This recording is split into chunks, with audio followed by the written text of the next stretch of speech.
My name is Will Rome. I'm a wheat, barley producer out of Great Falls, Montana, and I'm currently serving as a president of the Montana Grain Growers Association.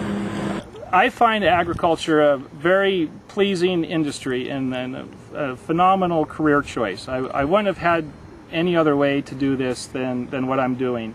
I had opportunities to leave the farm and pursue other careers, and I chose to stay here.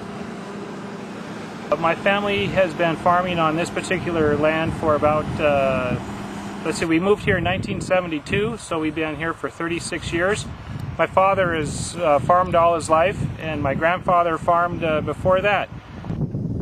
We farm about 5,000 acres. We've got about 3,100 acres of crop this year. We raise winter wheat mainly, a little bit of spring wheat, and then about a third of our crop usually is barley.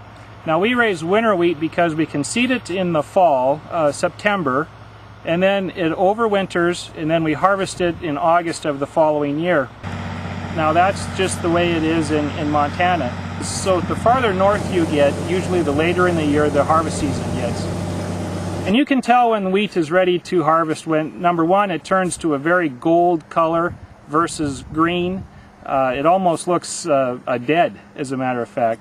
And then to really check, you thrash out a head in your hand and you just bite the kernel. And if the kernel is hard, then that means it's ready to harvest. Over the years, harvesting has become much more efficient. So it's taking less people, less time.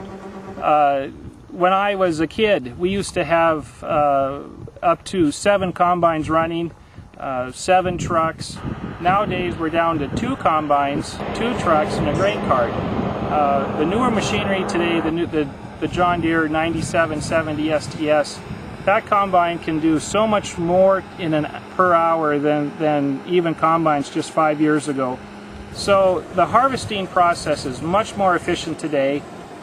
But one of the problems we're finding with that more efficient, or that higher efficiency, is a lot more complex equipment, a lot more complex process. So even though we're using less labor, we need higher skilled labor and able to do that. So finding that higher skilled labor is becoming a challenge. Just the size of the equipment makes it more challenging to operate. It's not something that you can just jump in one day and learn right away. I'm proud to be part of an industry that feeds the world and provides the safest and cheapest food supply in the world.